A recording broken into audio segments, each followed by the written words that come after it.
আসসালামু আলাইকুম, welcome to এমআরস kitchen. আজকে আমি রান্না করেছি ফুলকপি, বেগুন, শিম এবং সিদ্ধ দেশি আলু দিয়ে শোল মাছ। আমি নিয়ে নিয়েছি পরিমাণ মতো পেঁয়াজ, লবণ, মরিচ গুঁড়া, হলুদ গুঁড়া, জিরা, ধনিয়া গুঁড়া এবং কাঁচামরিচ। এরপর গরম তেলে পেঁয়াজ ভেজে নিলাম। পেঁয়াজ ভাজা হওয়ার পর মশলাগুলো এবং লবণ দিয়ে দিলাম একসাথে এবং একটু পরিমাণ পানি ঢেলে দিলাম। তারপর এরকম কালার এসে যাবে। কালার আসার পর কিছুক্ষণ জালটা একটু কমিয়ে দিয়ে আমি মাছগুলা ওই মশলায় ঢেলে দিলাম এবং হালকা করে কষিয়ে নিলাম।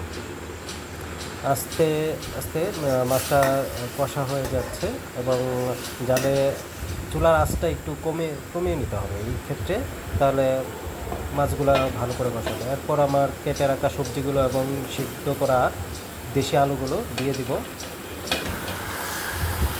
কেটে রাখা সবজিগুলো এবং সিদ্ধ আলু মশলায় ঢেলে দেওয়ার পর অল্প আছে কিছুক্ষণ কষিয়ে নিতে হবে। এক্ষেত্রে মাছগুলো আমার এখান থেকে বের করতে মনে নেই।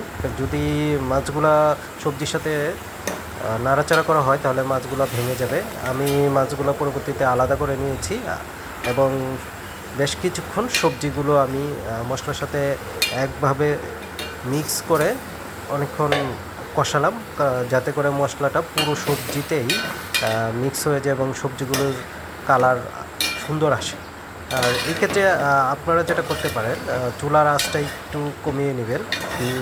কমিয়ে নিলে হয় কি যে সবজিগুলো পাতিলে পুরে পুরে লেগে যাওয়ার একটা যে ভয়, সেই ভয়টা থাকে না। আর ঢাকনাটা অবশ্যই সবজিগুলো মিক্স হওয়ার পরে ঢাকনাটা অবশ্যই দিতে হবে।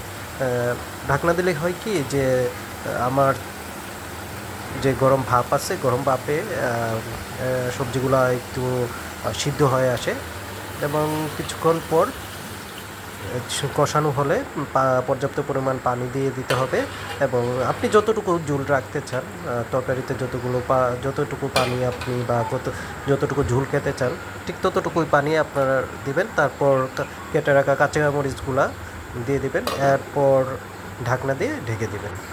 এক্ষেত্রে চুলার আঁচটা একটু বাড়িয়ে নিতে পারেন, সেক্ষেত্রে দ্রুত হবে এবং এভাবেই কিছুক্ষণ পরে দেখবেন যে তরকারিতে বলক এসে গেছে এবং 20 মিনিট পরে তরকারি নামিয়ে ফেলবেন।